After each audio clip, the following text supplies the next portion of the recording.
കലോത്സവ നഗരിയിലെ ചില വേദികളിൽ ചെന്നാൽ നമ്മെ ചിന്തിപ്പിക്കും, ചിലർ ചിരിപ്പിക്കും. ഇത് രണ്ടും കൃത്യമായ അനുപാതത്തിൽ ലയിപ്പിക്കുന്ന ഒന്നുണ്ട്, കാർട്ടൂൺ. വിഷയം ബ്രൈബാണ് ബ്രോ. എല്ലാ തരത്തിലുള്ള അഴിമതികളും അതിനകത്ത് ഉൾപ്പെടും. രാഷ്ട്രീയ ചരിത്രം വ്യക്തമായി ചിത്രീകരിക്കുന്നതിൽ കാർട്ടൂണുകൾക്ക് വലിയ പങ്കാണ്. എന്താണെന്നല്ലേ, 1000 വാക്കുകൾ കൊണ്ട് വിശദീകരിക്കുന്നത് ഒരൊറ്റ കാർട്ടൂണിലൂടെ ചിത്രീകരിക്കാം എന്നത് തന്നെ. വിഷയം അഴിമതിയാണെങ്കിൽ വരയിൽ രാഷ്ട്രീയം വരും. അപ്പോഴും നർമ്മമാണ് കാർട്ടൂണിൻ്റെ മർമ്മം.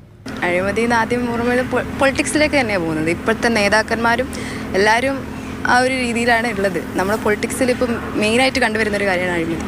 കാർട്ടൂൺ എന്ന് പറയുന്നത് ഇപ്പോൾ നർമ്മവും ചിന്തിപ്പിക്കുന്ന എല്ലാം വരുന്ന ഒരു സംഭവം കാർട്ടൂണിലാണ്. അപ്പം അത് എല്ലാ കലകളിലും ഉണ്ടാകുന്നതല്ല.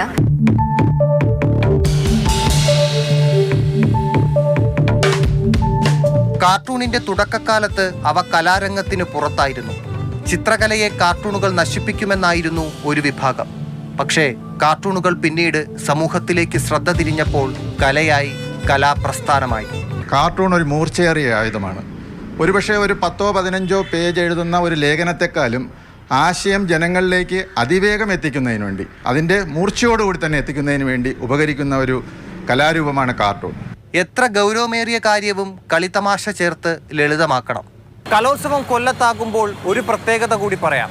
ആദ്യ മലയാള കാർട്ടൂൺ പ്രത്യക്ഷപ്പെടുന്നത് കൊല്ലത്ത് പ്രസിദ്ധീകരിച്ച വിദൂഷകനിലൂടെയാണ്. അനൂപ് എമാറിനൊപ്പം ടി എസ് ഹരീഷ്ണ, മാതൃഭൂമി ന്യൂസ്, കൊല്ലം.